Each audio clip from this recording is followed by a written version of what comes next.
Hi guys, welcome back. It's Friday, time for another hashtag Friday Reads video. You hear a little tip tap. That's Skippy just left the room. Anyway, so for this weekend I am reading The Game by Monica Hughes. This is a really thin kind of sci-fi thriller. It's set in the year 2154 and we follow a young girl by the name of Lise and several of her friends. They've just graduated from like this government school and only to find out basically that they have no employment. Nothing's available. Everything is sort of done by robots. It's very strange. They're kind of assessed at the end of the year, whether they have skills for teaching or science or whatever, but then there's all these explanations. Oh, this has been robotized, or this is overcrowded, or whatever.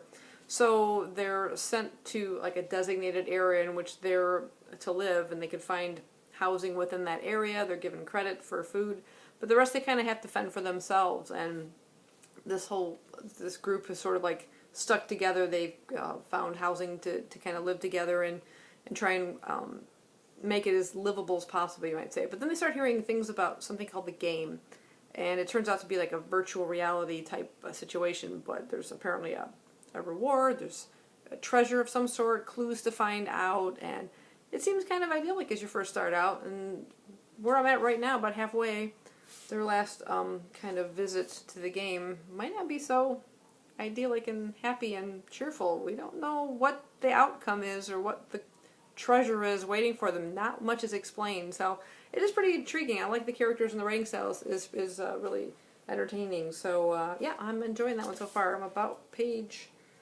114, and it's really not that many pages. It's pretty quick. Yeah, 183, so not much more to go. I am also listening to an audiobook called Alas, Babylon. This is by Pat Frank. This is a classic apocalyptic book written in 1959 that I've been wanting to read since I first started working in the bookstore. We're talking almost 30 years ago. I'd seen it on the shelves and it kind of piqued my interest, and for some reason I just never picked up a copy. And then when it became available at audible.com, I decided I'm going to listen to it. And it's sort of set right during like the tension between Russia and the United States and the nuclear, possibility of nuclear war, and apparently it does happen. They drop a bomb, we drop a bomb. It's just a nuclear holocaust. Except for one small town in Florida that seems to have been spared by some miracle, and we're kind of following the inhabitants of this town and how they're kind of having to deal with it, and it's pretty interesting. Kind of curious to see how it goes. It's a little slow in the beginning. You just kind of have to stick with it. It doesn't really feel all that dated to me in a way, even though it was set, back in 1959, written back in that time. It seems pretty contemporary. It holds up pretty well for now, so I'm enjoying that.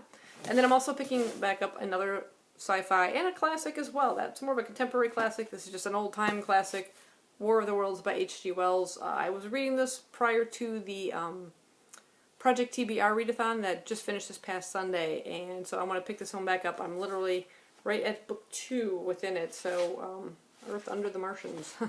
So yeah, that one I'm on page 119. The Alas, Babylon I'm about halfway through too. So all three of these books I'm about halfway through, so I should be able to finish at least one of them by the end of the weekend.